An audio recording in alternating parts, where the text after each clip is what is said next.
Ayibonge Nkosi bazalwane. Amen. Ngiyababingelela abazalwane egameni likaJesu kusuku olukhulu la sibungaza khona ukuvuka kwenkosi yethu Jesu Kristu. Ayibonge Nkosi bazalwane. Nje ngithanda ukufunda izwi kafishane. Ngiyabingelela kakhulu baba, ngiyabingelela uma, ngiyabingelela kakhulu nabazalwane bonke egameni likaJesu. Ngiya-acknowledge i-presence kaMoya Ongcwele. Ayibonge Nkosi bazalwane. Ake simshayele izandla egameni likaJesu. Hallelujah. Hallelujah. Hallelujah. Thank you Jesus. Sizofunda izwi lenkosi bazalwane ngokuka John chapter 2 verse 19. John chapter 2 ngokuka John chapter 2 verse 19. Jesus answered and said to them, destroy this temple, and in 3 days I will rise it up. Ayibonge Nkosi bazalwane. Amazwi kaJesu lawa anamandla uma ekhuluma nabaFarisi, ekhuluma nabaJuda. Ayibonge Nkosi bazalwane. Uthi libulaleni leli tempeli futhi ngingalivusa emveni kweinsuku ezintathu. Nginamandla okulivusa. Ayibonge Nkosi bazalwane. Into engifuna ukukhuluma ngayo amandla e-sacrifice. uJesu waye umnikelo. Ngifuna ukukhuluma ngamandla e-sacrifice. Uma i-sacrifice ihambe according to the instruction of the Lord. Ama-sacrifices maningi bazalwane, neyinkolo eziningi zakhiwe ama-sacrifices. But uJesu uyi-sacrifice eyi-instruction kaNkulunkulu. I-sacrifice ukuze uma ifa enkonzweni yaqala besikhuluma ukuthi imbewu ufanele uhlamvu lufe kuqala ukuze lithele ithelo. So i-sacrifice uJesu lithi iBhayibheli yaproclaima yona yathi nginamandla okulivusa ithempeli. Kusho ukuthi i-sacrifice uma yenziwe ngokwe-instruction kaNkulunkulu i-guaranteed for the resurrection. Namhlanje kusenje emhlabeni bengifuna ukucelebrate and say congratulations kubazalwane emhlabeni wonke abe besacrifice bexhasa ivangeli, ngoba ama-sacrifices owenza nge-instruction kaNkulunkulu afana nokuphila kaJesu waye-sacrifice eyaba guaranteed ukuvuka ngenxa yokuthi kwakuyi-instruction kaNkulunkulu.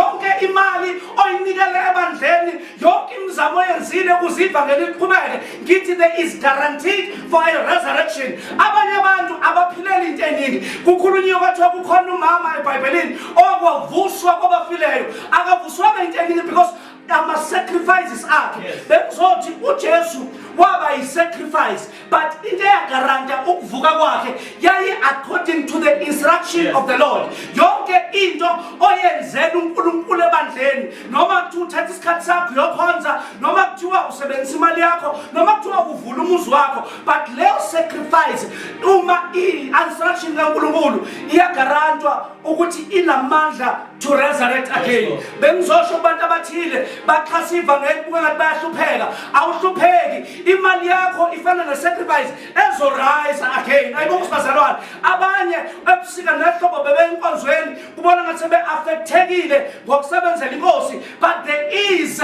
resurrection uma kune-sacrifice ehambisana ne-instruction kaNkulunkulu. Bengizothi kuyi-Sunday bazalwane, into ezosinika ukuthula yile sacrifice esayenza before i-lockdown. Yenza ukuthi sigarante ukuthi there is another life after i-lockdown. Bengifuna celebrate emakhaya kuyilolu suku lwe-resurrection ukuthi ngizokukhumbuza mntakababa, yonke into oyitshale endlini kaNkulunkulu carries a power of resurrection. Kunovuko uma ubusha bakho ufihle enkosini, there is a resurrection in your youth.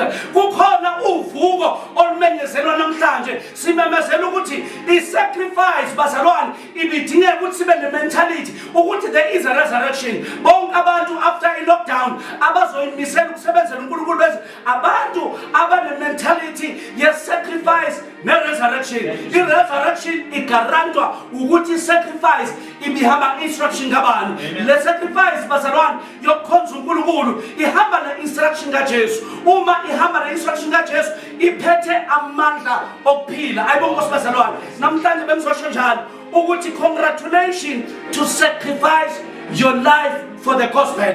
Bonke abantu abasikhandlayo abashumayela ivangeli kuma cell meetings abahambelayo every time bebayohlanganyela after lockdown ama decisions wenzeka busha usitshela ukuthi angenzeli abantu, but this is a life of a sacrifice, a sacrifice and a resurrection. Bengizothi uJesu uma avuka namhlanje kulolu suku kusho ukuthi nento zakho sazovuka, imali zakho zizovuka, impilo yakho yomzimbeni kusazoba khona novuko.